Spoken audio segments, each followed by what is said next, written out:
c'est que chaque Français puisse manger à sa faim. L'inflation s'est enflammée. C'est sous perfusion, on n'a pas voulu voir la réalité. C'est une volonté des gouvernements de faire baisser la valeur de la monnaie parce que sans ça, les gouvernements ne pourront pas rembourser leurs dettes. On voit ça sans arrêt, la fin des grands cycles, la fin des grands empires. Toujours la tentation à la fin, c'est créer de la monnaie. Bien, ça nous amène à une folie monétaire. C'est quelque chose qui est en train de fausser l'économie mondiale.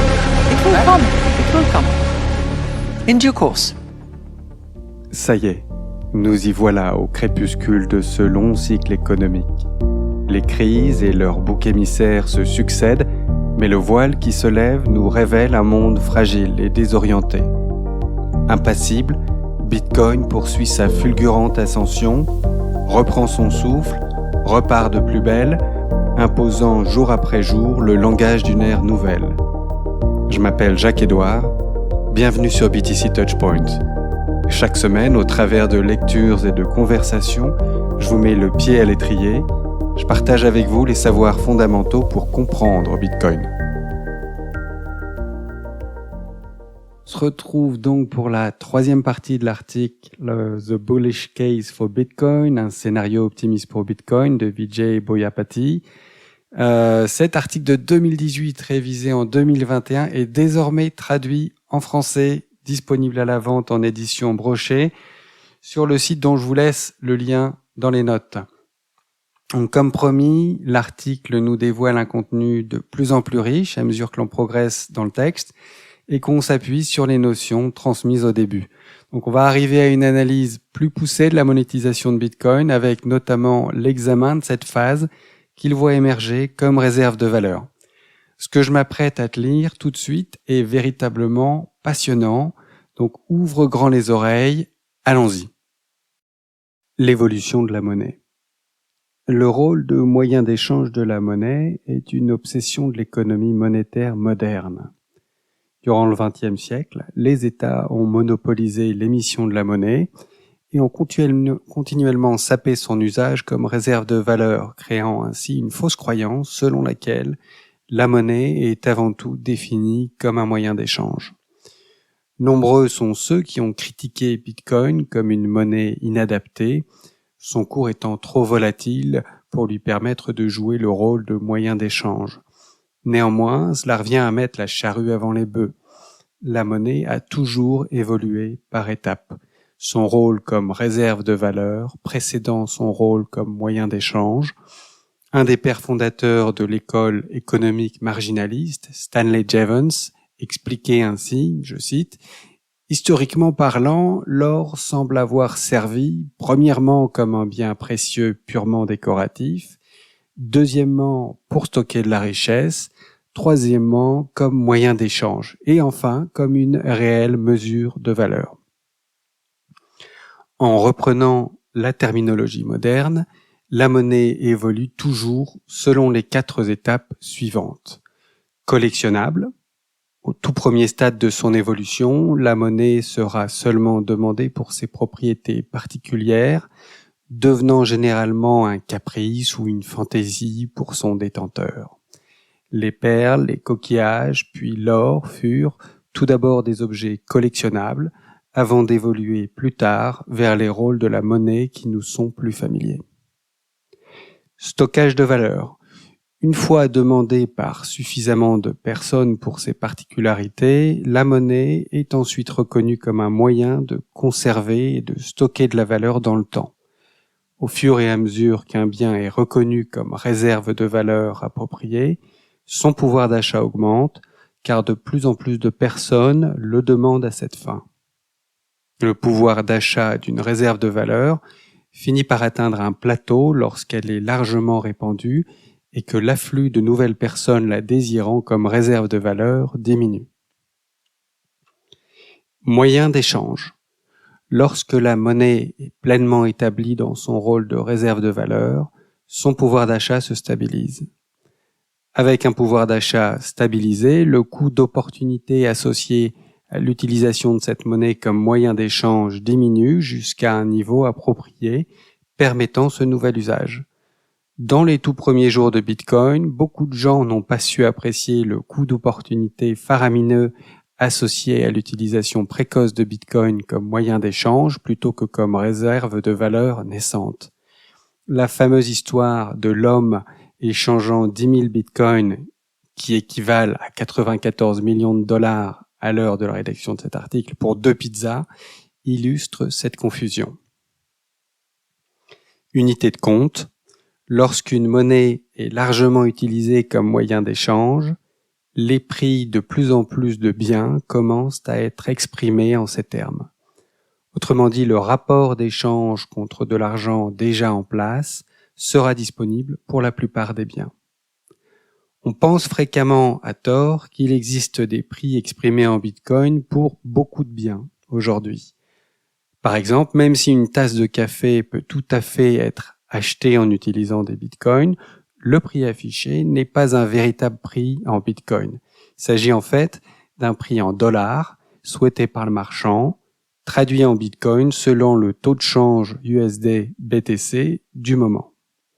Si le prix de bitcoin en dollars devait chuter, le nombre de bitcoins demandés par le marchand augmenterait proportionnellement. C'est seulement lorsque les commerçants accepteront un paiement en bitcoin, sans se soucier de son cours en monnaie fiduciaire, que l'on pourra véritablement considérer que bitcoin est devenu une unité de compte.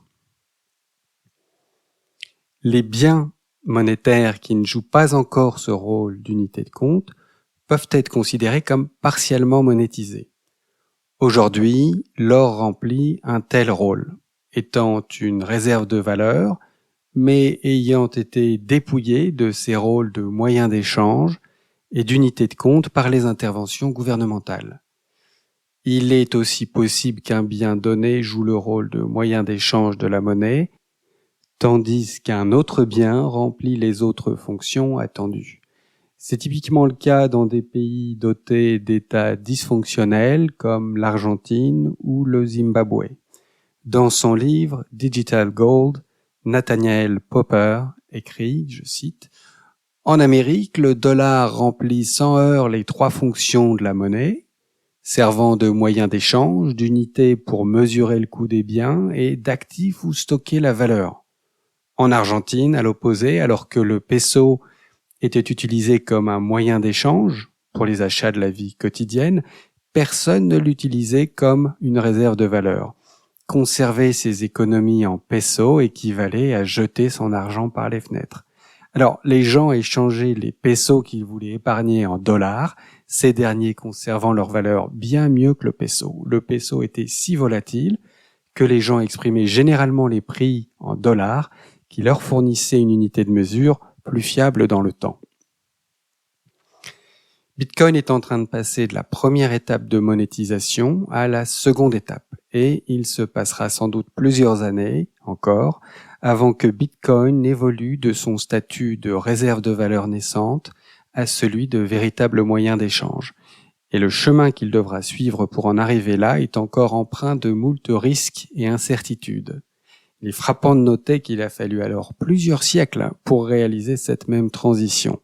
Personne n'a vécu de son vivant la monétisation en temps réel d'un bien, tel que cela se produit en ce moment même avec Bitcoin, et il n'y a donc que très peu d'expérience concernant le chemin que cette monétisation va emprunter.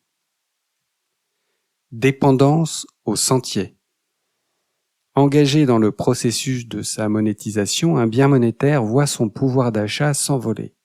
Beaucoup ont ainsi commenté que l'augmentation du pouvoir d'achat de Bitcoin a tout l'apparence d'une bulle.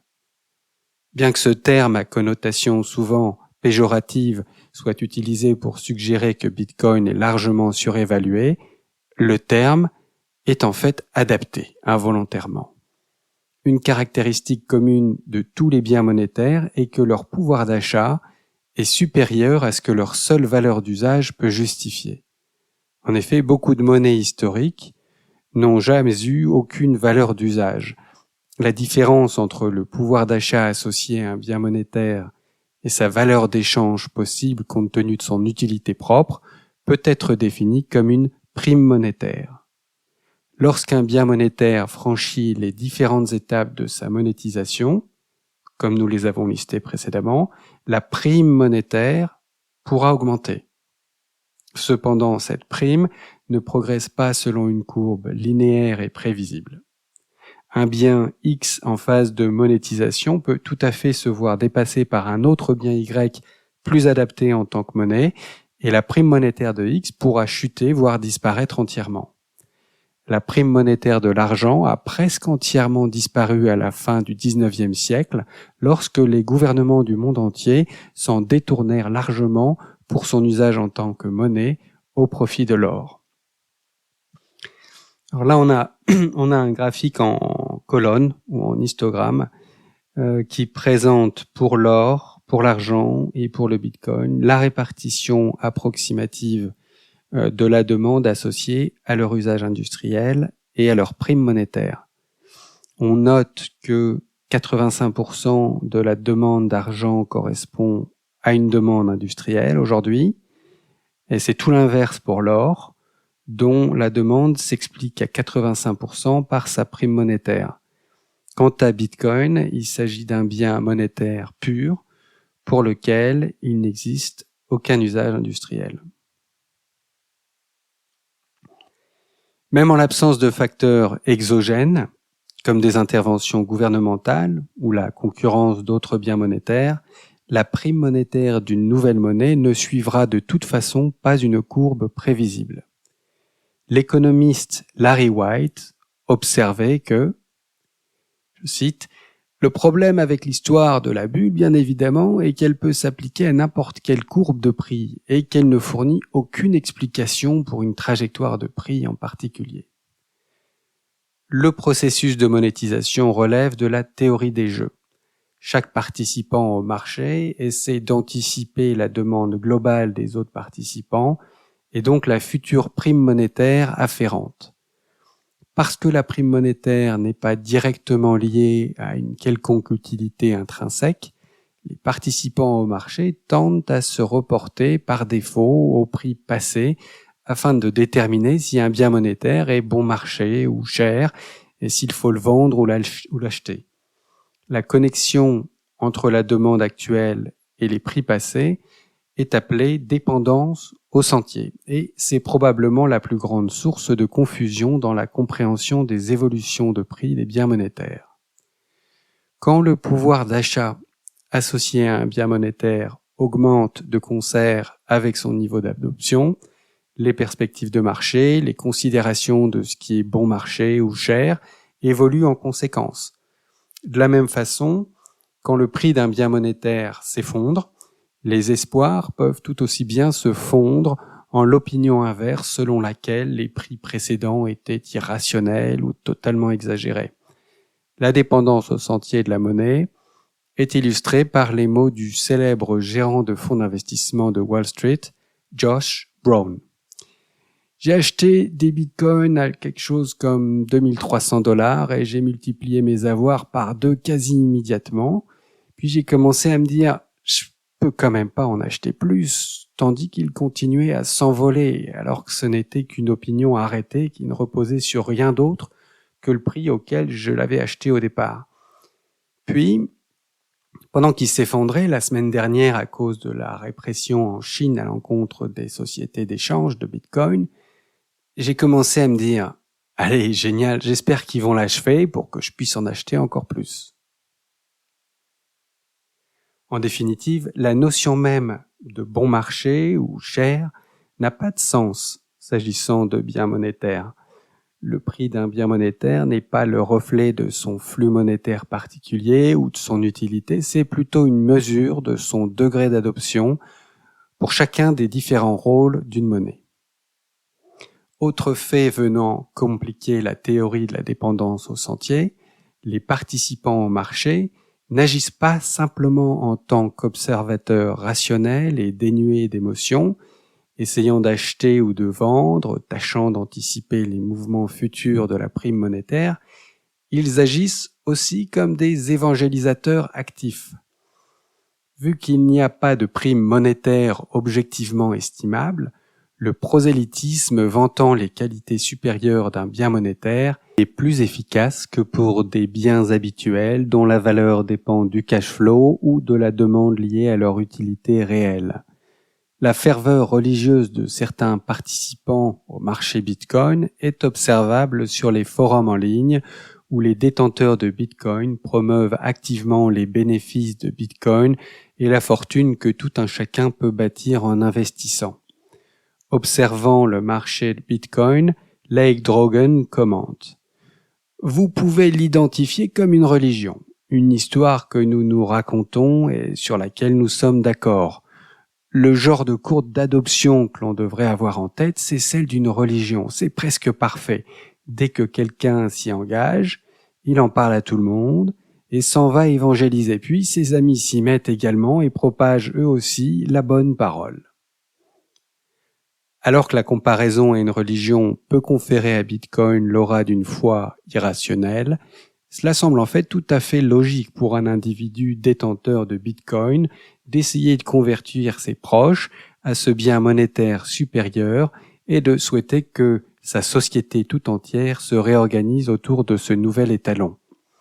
La monnaie agit comme des fondations pour tous les échanges, tout le commerce et toutes les économies, donc il peut sembler que l'adoption d'une forme supérieure de monnaie pourrait avoir des bénéfices comparatifs énormes, presque multiplicatifs en termes de création de richesse pour tous les membres d'une société. Le déroulement d'une monétarisation. Alors qu'il n'existe a priori aucune règle déterminant le cheminement d'un bien monétaire au cours de sa monétisation, un motif curieux a émergé au cours de la relativement brève histoire de la monétisation de Bitcoin. Le prix de Bitcoin semble progresser selon un motif fractal d'amplitude croissante où chaque itération de la fractale reprend la forme classique du cycle d'engouement, le hype cycle de Gartner. Alors là, on a un graphique qui présente une courbe décrivant l'évolution de la visibilité d'un phénomène dans le temps.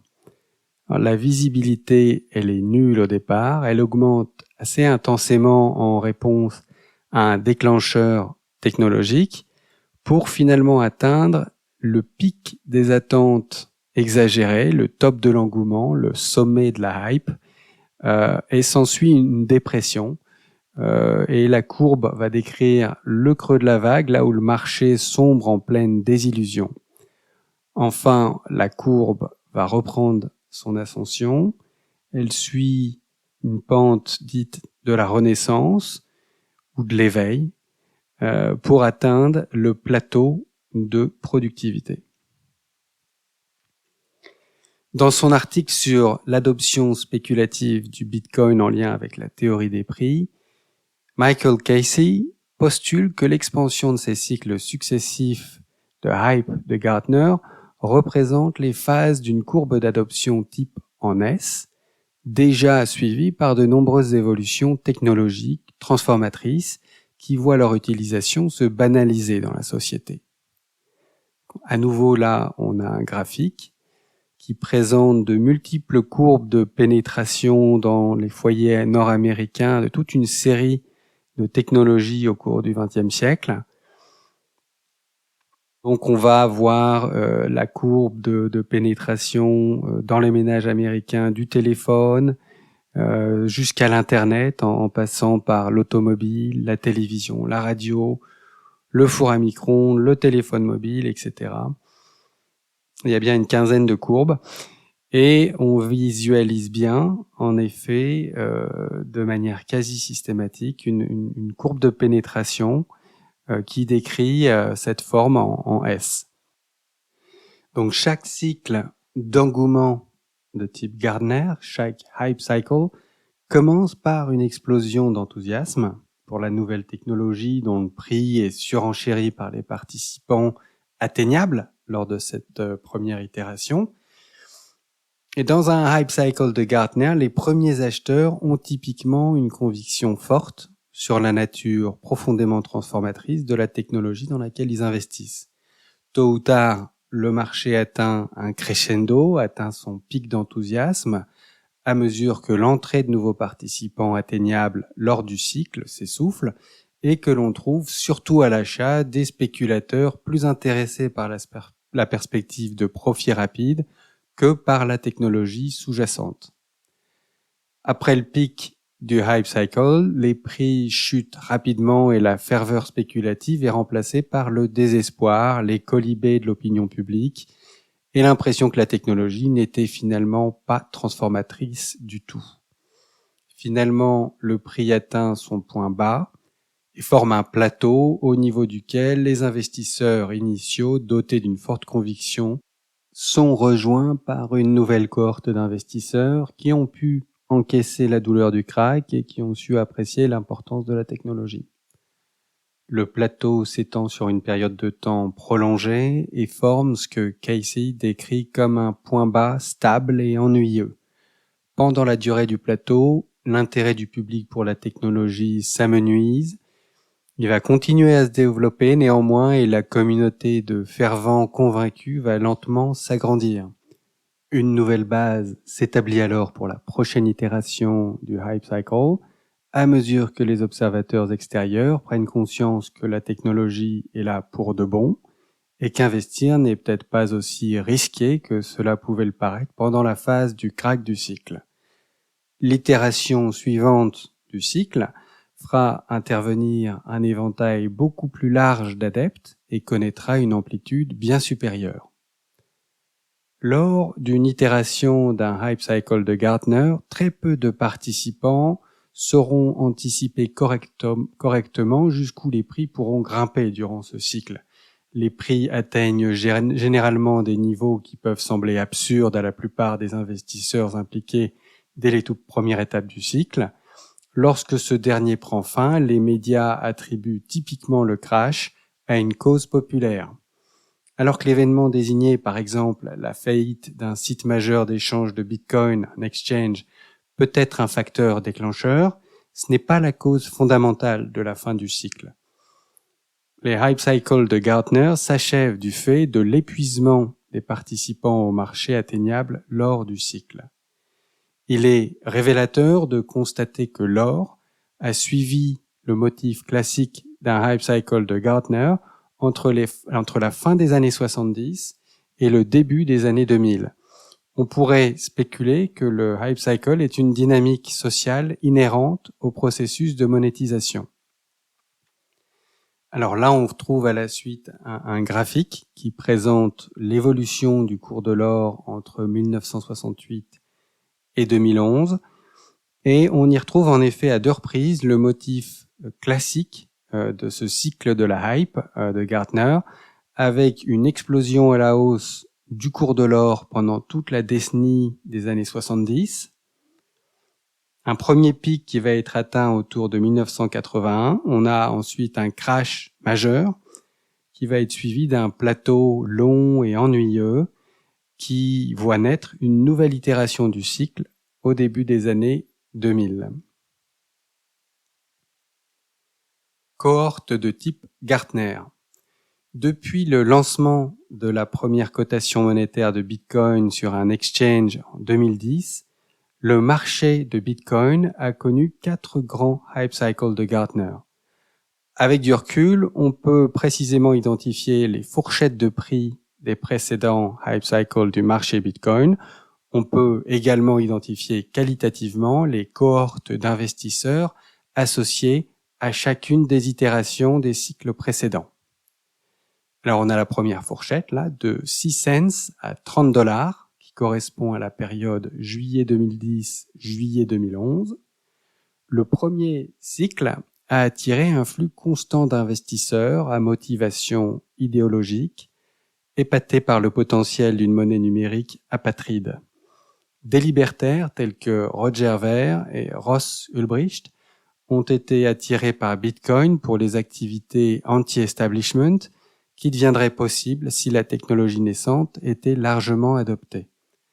Le cycle a atteint son point culminant un mois après la publication par Gawker d'un article très lu sur le Bitcoin et son utilisation dans un site web connu sous le nom de Silk Road, créé par le Ulbricht. Silk Road facilitait l'achat de substances illicites à l'aide de Bitcoin et a été une source précoce de demande pour la monnaie numérique. Donc, deuxième fourchette, $30 à $1154 sur la période août 2011, décembre 2013. Le deuxième cycle a vu l'entrée des investisseurs les plus intrépides, comme l'Argentin Wences Cáceres, qui étaient prêts à tenter leur chance sur cette technologie iconoclaste et pas encore mise à l'épreuve. Cáceres voyait dans Bitcoin un remède potentiel aux ravages économiques de l'hyperinflation qu'il avait connu dans son enfance.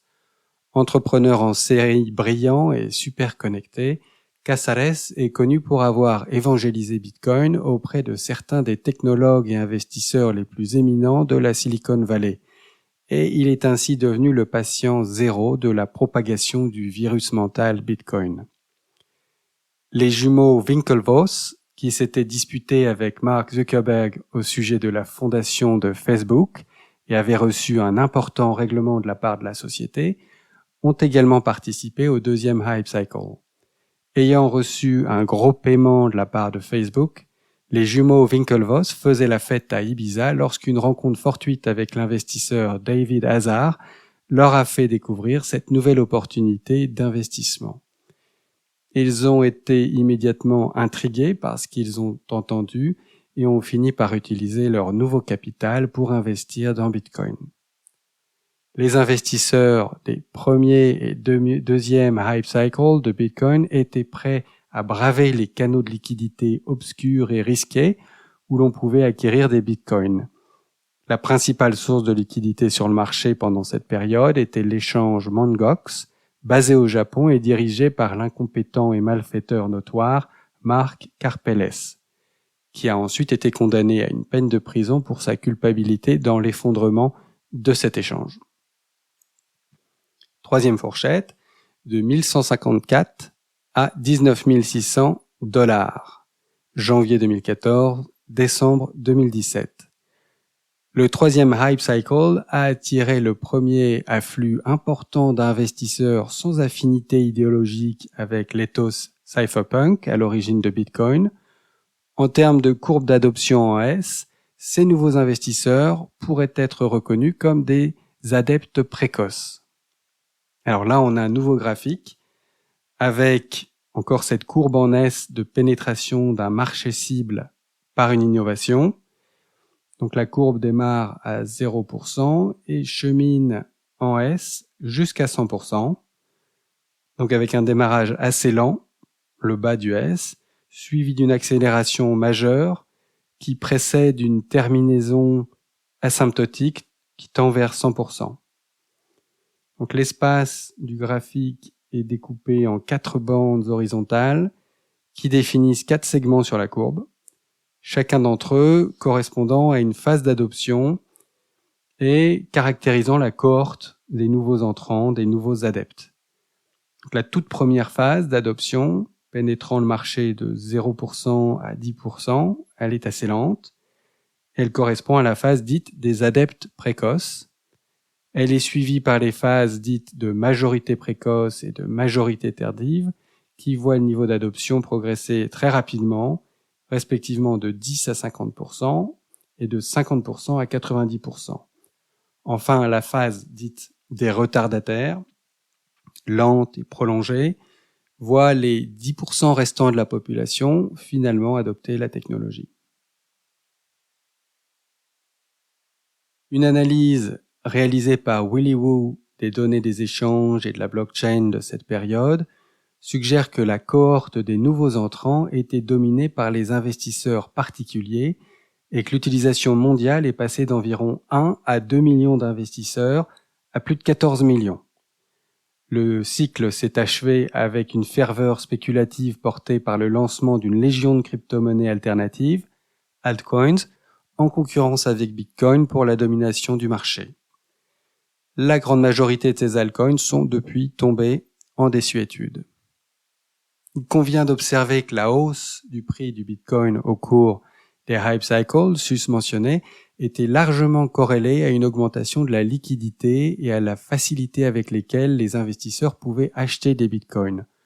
Au cours des 2 premiers cycles, Mt. Gox était la principale source de liquidité du Bitcoin et l'obtention et la sécurisation des Bitcoins à partir de cette bourse échange mal gérée restait trop complexe pour tous les investisseurs, à l'exception des plus avertis sur le plan technologique. En outre, beaucoup de ceux qui ont réussi à transférer de l'argent vers Mt. Gox ont finalement perdu leurs fonds lorsque la bourse a été piratée puis fermée. Au début du troisième cycle, des concurrents de Mt. Gox ont commencé à apparaître. Cependant, même après l'effondrement de Mt. Gox et son remplacement par des concurrents plus compétents, des obstacles importants subsistaient pour les investisseurs qui souhaitaient investir dans Bitcoin. Les banques étaient souvent réticentes à traiter avec les exchanges et les exchanges tels que Coinbase n'étaient pas en mesure de maintenir leurs services disponibles en permanence en cas d'utilisation intensive.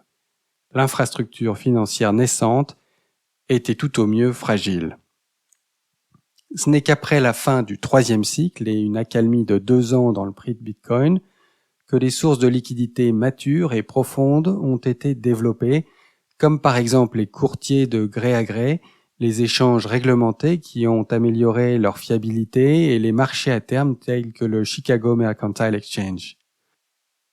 Au moment où le 4e hype cycle a commencé en 2020, il était relativement facile pour les investisseurs particuliers et institutionnels d'acheter et de sécuriser des bitcoins.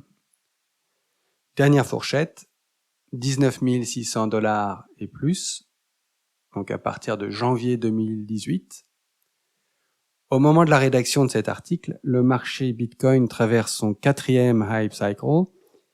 Les sources de liquidité s'étant approfondies et étant arrivées à maturité, les grands investisseurs institutionnels peuvent désormais participer et de fait plusieurs gestionnaires de patrimoine de premier plan tels que Paul Tudor Jones et Stanley Druckenmiller ont alloué une partie de leurs fonds à Bitcoin. Outre les fonds de gestion de patrimoine, les entreprises publiques Tesla, MicroStrategy et Square ont alloué une partie ou la totalité dans le cas de MicroStrategy de leur trésorerie à Bitcoin, créant ainsi un précédent pour d'autres grandes entreprises. Avec la maturation du marché Bitcoin, la demande institutionnelle est susceptible de jouer un rôle puissant dans le hype cycle en cours. Comme l'a écrit Philip Gradwell, PDG de la société d'analyse de blockchain Chainalysis, dans une note aux clients. Le rôle des investisseurs institutionnels devient de plus en plus clair dans les données. La demande est tirée par les investisseurs nord-américains sur les échanges fiat avec une plus grande demande provenant d'acheteurs institutionnels.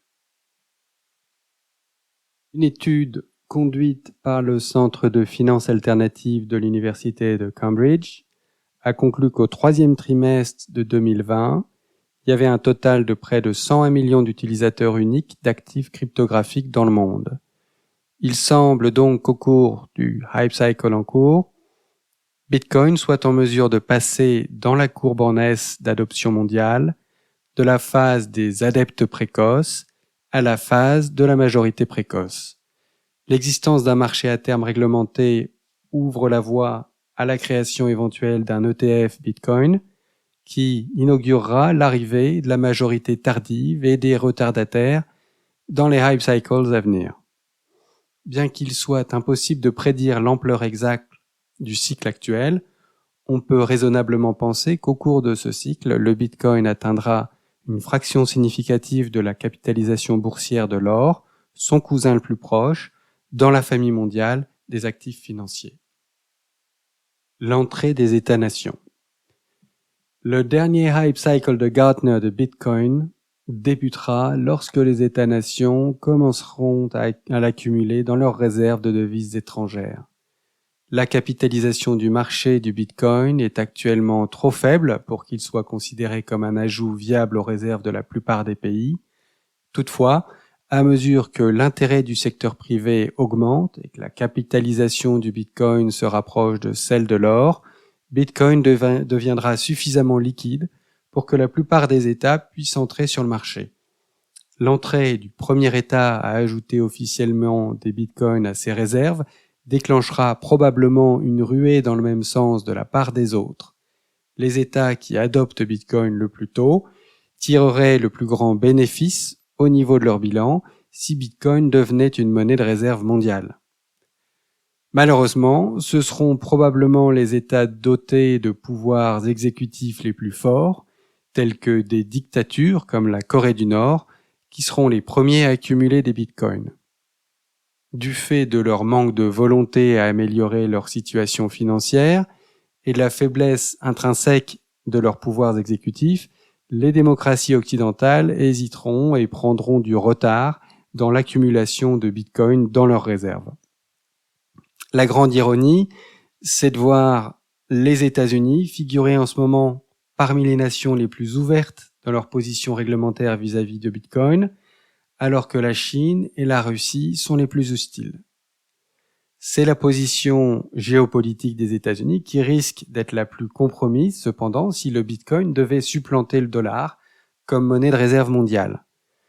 Dans les années 1960, Charles de Gaulle a critiqué le privilège exorbitant dont jouissaient les États-Unis grâce à l'ordre monétaire international qu'ils avaient créé à la conférence de Bretton Woods en 1944.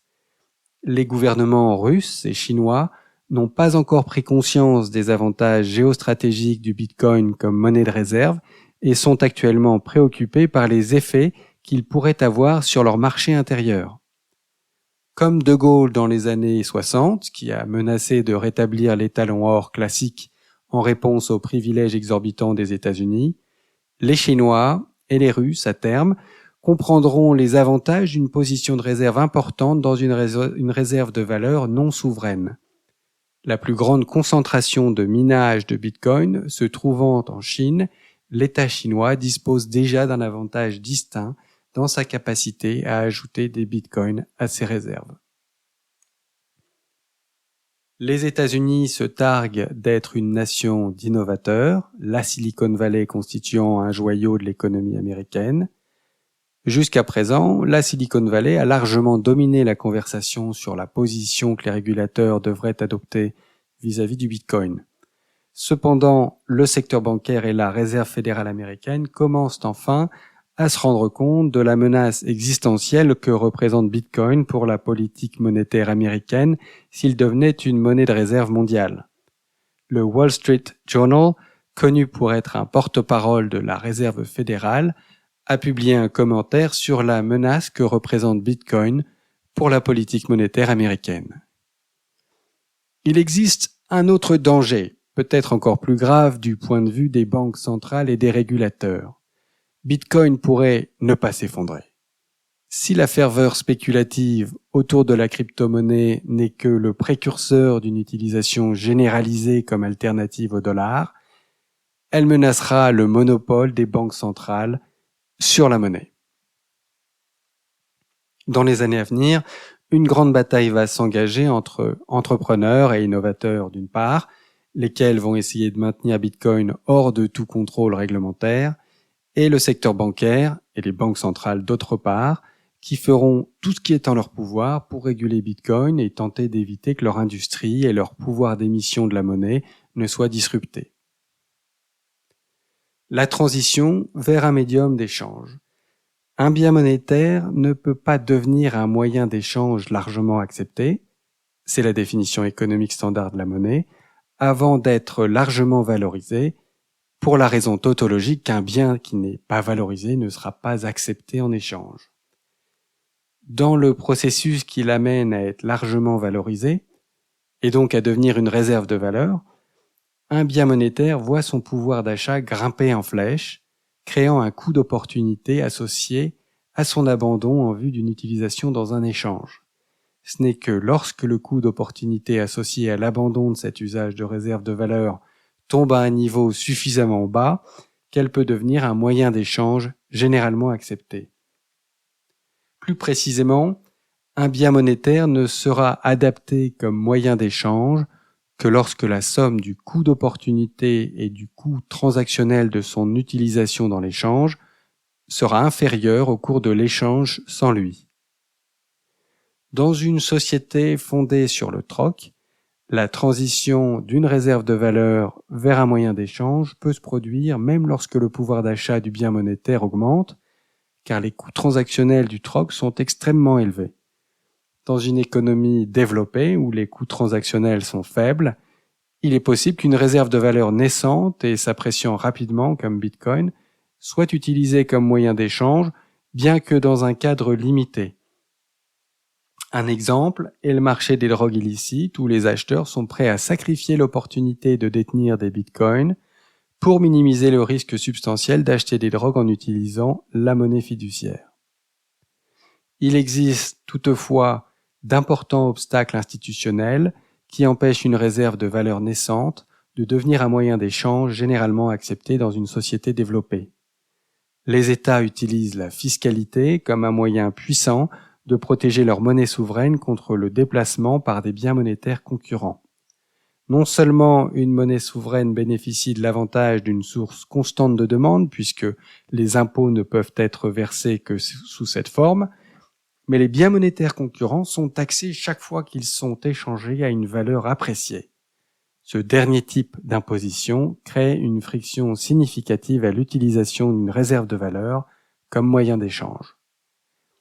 Le handicap subi par les biens monétaires fondés sur le marché n'est cependant pas un obstacle insurmontable à leur adoption comme moyen d'échange généralement accepté. Si la foi, la confiance en une monnaie souveraine est perdue, sa valeur peut s'effondrer dans un processus connu sous le nom d'hyperinflation. Lorsqu'une monnaie souveraine expérience une telle hyperinflation, sa valeur s'effondre, d'abord par rapport aux biens les plus liquides de la société, tels que l'or, ou la monnaie étrangère comme le dollar américain s'y sont disponibles. Lorsqu'il n'y a pas de biens liquides disponibles ou que leur offre est limitée, une monnaie en hyperinflation s'effondre contre les biens réels, tels que l'immobilier et les matières premières. L'image archétypale d'une hyperinflation est une épicerie vidée de tous ses produits, les consommateurs fuyant la valeur rapidement décroissante de la monnaie de leur pays. Finalement, lorsque la foi dans la monnaie souveraine est complètement perdue au cours d'un épisode d'hyperinflation, cette dernière ne sera plus acceptée par personne et la société se tournera vers le troc, où l'unité monétaire sera complètement remplacée comme moyen d'échange. Le remplacement du dollar zimbabwéen par le dollar américain est un exemple de ce processus. Le remplacement d'une monnaie souveraine par une monnaie étrangère est rendu plus difficile par la rareté de la monnaie étrangère et l'absence d'institutions bancaires étrangères pour fournir des liquidités. La possibilité de transmettre facilement des bitcoins par-delà les frontières et l'absence de besoin d'un système bancaire font de bitcoin un bien monétaire idéal pour les personnes touchées par l'hyperinflation. Dans les années à venir, alors que les monnaies fiduciaires poursuivront leur tendance historique les menant à une perte de valeur absolue, Bitcoin deviendra une option de plus en plus populaire où se réfugiera l'épargne mondiale. Lorsque la monnaie d'une nation sera abandonnée et remplacée par Bitcoin, ce dernier sera passé du statut de réserve de valeur dans cette société à celui de moyen d'échange généralement accepté. Daniel Kravis a inventé le terme d'hyperbitcoinization pour décrire ce processus.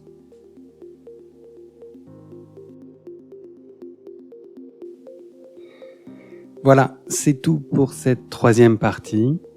Je sais pas ce que t'en penses à chaud là, mais c'est vrai qu'on a beaucoup d'informations qui arrivent, qui activent nos méninges.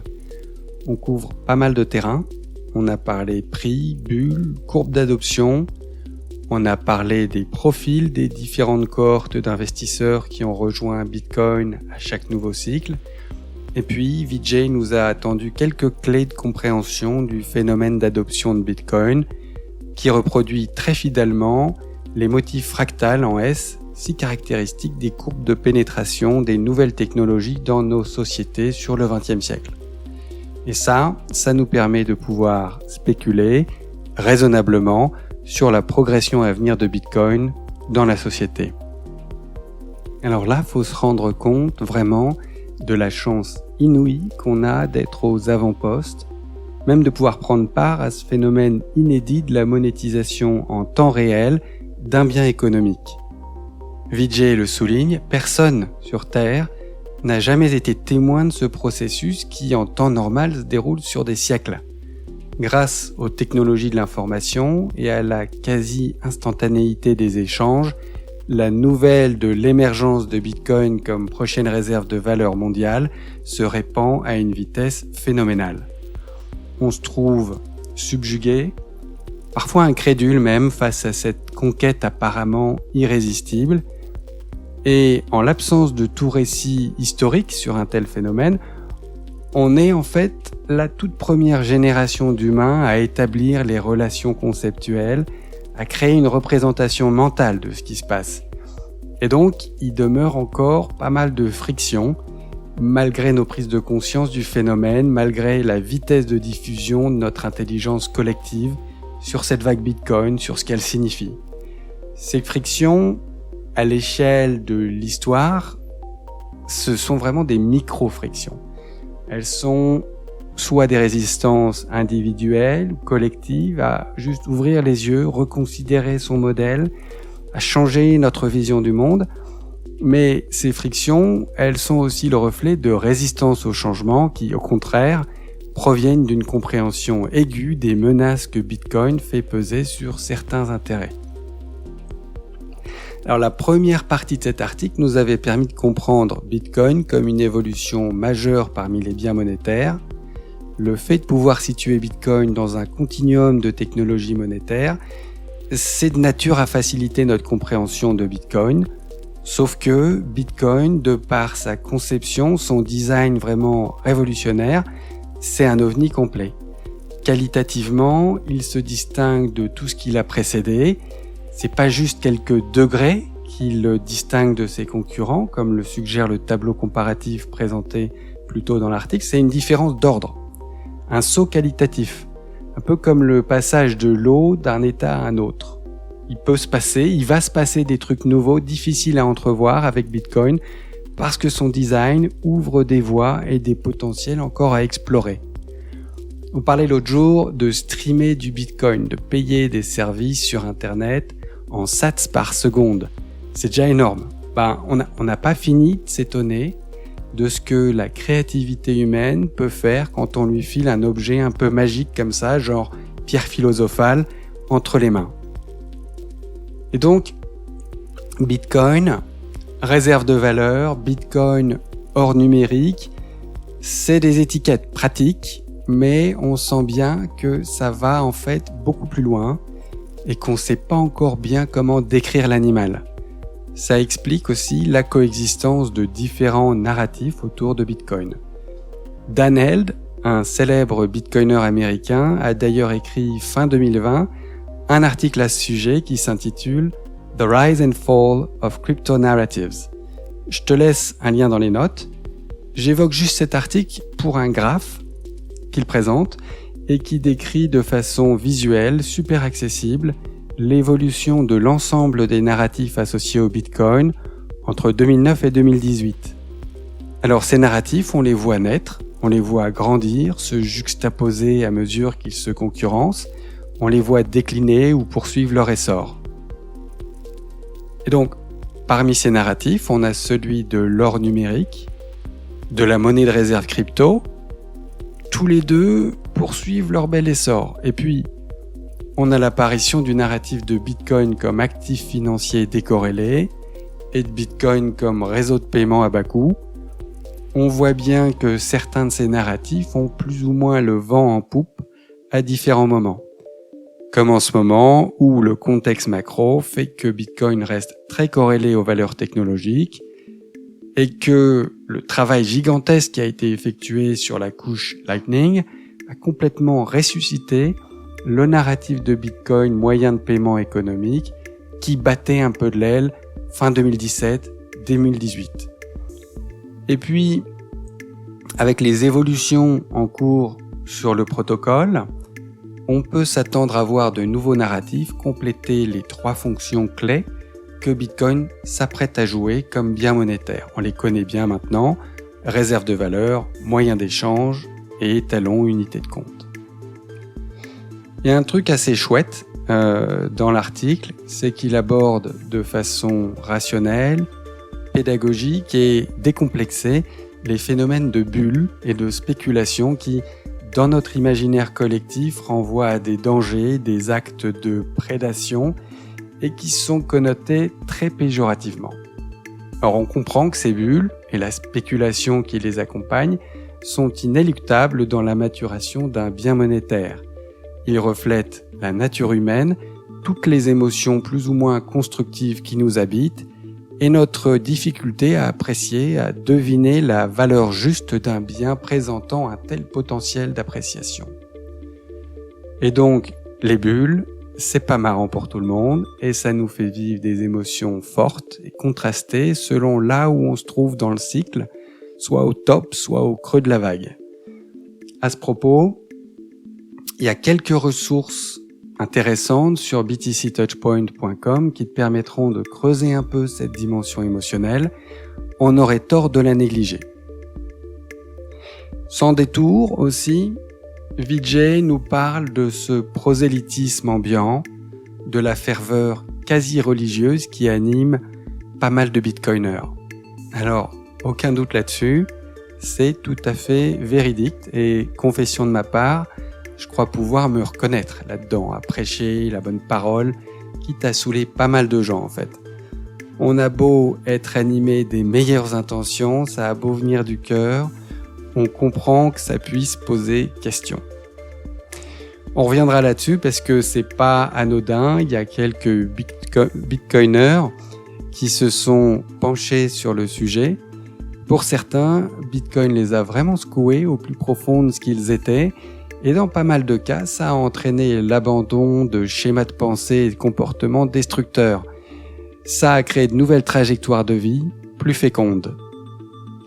On a des auteurs comme Der Gigi, Tour de Mystère, Robert Breedlove, John Wallis, Thomas Trolight, Brandon Quittem, qui se sont largement exprimés sur ce thème. Je partagerai avec toi l'essence de leurs réflexions sur ce podcast et puis aussi sur le site BTC Touchpoint. Enfin, quelques mots avant de clore cette réflexion. Je rappelle donc que cet article que je te lis date de 2018 et que pas mal d'événements ont eu lieu depuis qui appellent quelques correctifs ou remarques factuelles. L'article notamment spécule sur l'adoption de Bitcoin par une nation dans un avenir indéfini. En l'occurrence, ça a été beaucoup plus rapide que prévu et à la surprise générale, on a vu tour à tour le Salvador en septembre 2021 puis la République de Centrafrique en avril 2022 donner cours légal au Bitcoin. Il s'agit de deux des pays parmi les plus pauvres du monde. Ils n'ont pas grand-chose à perdre et ils font le pari, ils spéculent donc sur l'essor de Bitcoin et sur l'avantage que va leur procurer un positionnement précoce sur cette valeur de réserve émergente. Je précise que ça s'est fait sans la bénédiction du FMI. Et effectivement, comme le prédisait l'article, dans la foulée, on sent que beaucoup de nations, beaucoup de régions, provinces autonomes et autres juridictions souhaitent franchir le pas. Il y a pas mal de candidats à pied d'œuvre, notamment en Amérique latine, et on prévoit une propagation de la vague orange dans d'autres pays dans les mois et années à venir. Accompagnant la dynamique, le Salvador a organisé fin mai 2022 une conférence à laquelle les représentants des banques centrales de 44 pays ont pu se familiariser avec Bitcoin, en faire l'expérience pratique et s'imprégner de toutes les étapes du processus d'adoption en cours au Salvador. C'est un partage de connaissances, en somme, et une invitation non dissimulée à rejoindre cette dynamique d'émancipation monétaire. Enfin, on peut dire que Bitcoin a été utilisé tout récemment pour soutenir l'Ukraine dans le conflit qui l'oppose à la Russie. Des dizaines de millions de dollars ont été donnés à l'Ukraine en Bitcoin. Et dans un même temps, on voit la Russie assouplir sa position vis-à-vis de Bitcoin, considérant désormais la possibilité de son utilisation pour les paiements internationaux. Quant à la Chine, comme on l'a déjà indiqué, elle ne concentre plus autant le minage, qui s'est largement redéployé de façon beaucoup plus décentralisée, notamment aux États-Unis.